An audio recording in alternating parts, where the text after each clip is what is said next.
Hi guys, as e dey hot na so I dey carry am come. Labour Party political analyst Kato has replied presidential candidate of NNPP Kwankwanso his botched talk against Labour Party at Chatham House.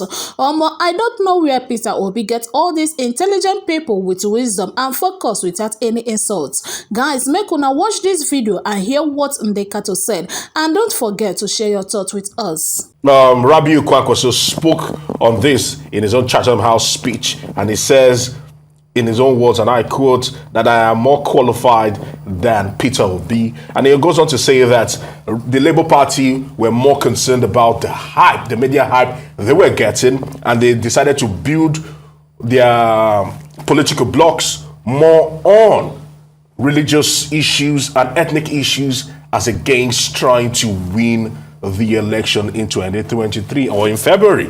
Talk to us about this. Major allegations made. That is entirely untrue, and you can see that in the difference in Peter Obi's appearance in Chatham House and Kwankwanso's appearance in Chatham House.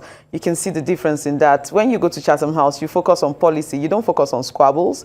You focus on what you're going to deliver, and that is a policy think tank institute. So any political squabbles is not what you really take there, and I guess that answers itself, because when Peter Obi went there, he didn't talk about his tribe or religion or this is why you should vote for him. He presented step by step what he intends to bring to the Nigerian people. He presented step by step what the issues are with Nigeria at the moment and the solutions. He's very big on solutions and the solutions to these issues. So for someone to go to Chatham House and use their time in Chatham House that they could have used to talk about policies and focused on squabbles and, denigrating other candidates, I don't think that is what you go to Chatham House for. Peter Obi has said time and again that you should not vote for him because of his tribe, but because of what he brings to the table. This is a man who has taken his time to educate himself. He has taken his time to go through so many courses. He has never gone out of his way to, lounge at any other candidate. He's really focused on selling his message, and that's what we're here for. Every single time I'm on television, my job is to sell Peter Obi,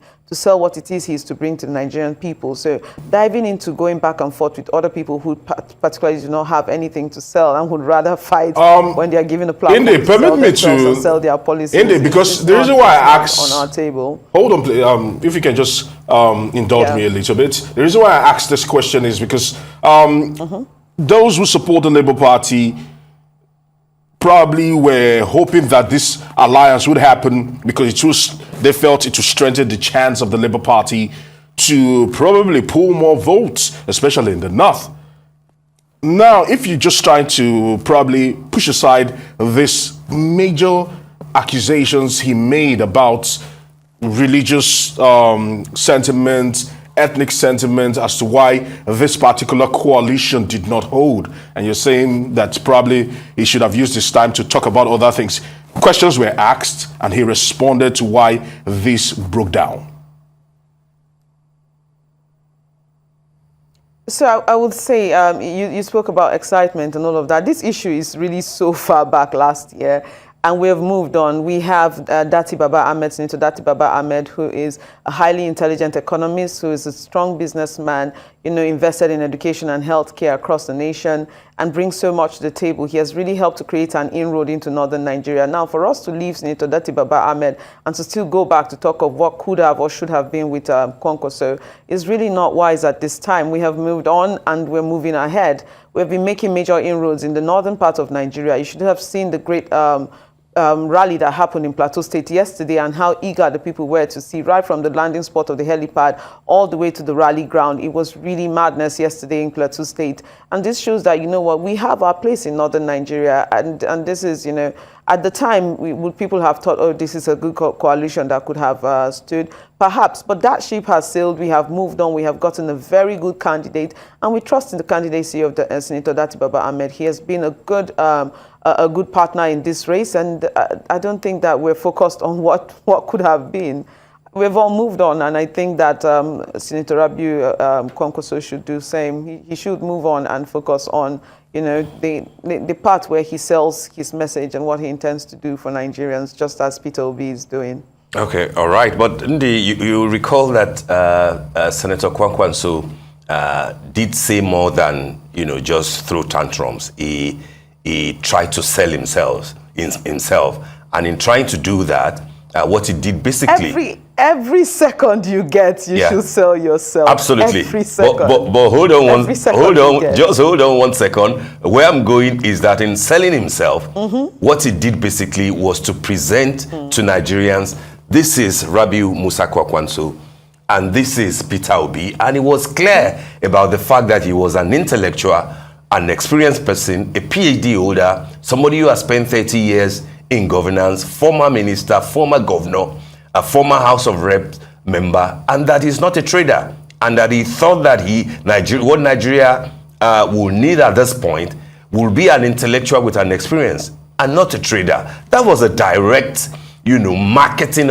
of himself over somebody who had wanted him to be his running mate. How clear do you think it could have been other than what he said? I don't think so.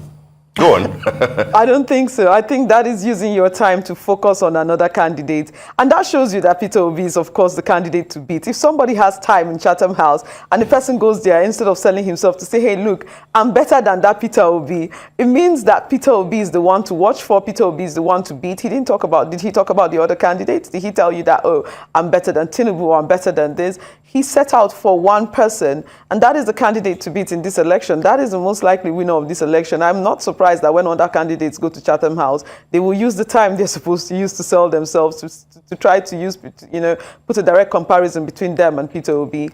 Peter Obi doesn't have time for that, gladly, because he knows what he's out here to do in these elections. This election, he's focused on delivering for the Nigerian people. And when he got his time on Chatham House, he did not think of other candidates. He thought of the Nigerian people, and he focused on delivering his message to the Nigerian people and also to the international community. Look, this is that time for Nigeria. We do need a 180-degree turn from what is happening right now, and we do need change. And that is the message he took. And we need to focus on that. I don't think that, me discussing this is also me, it's diverting me from speaking about my principal, and I honestly prefer to be here talking solely about Peter Obi and his message for Nigerians. But if somebody decides to go to Chatham House and make his time about comparisons with Peter Obi, that should tell you that Peter Obi is the candidate to watch, the candidate to beat, the candidate on everybody's lips, and the most important candidate in the 2023 elections.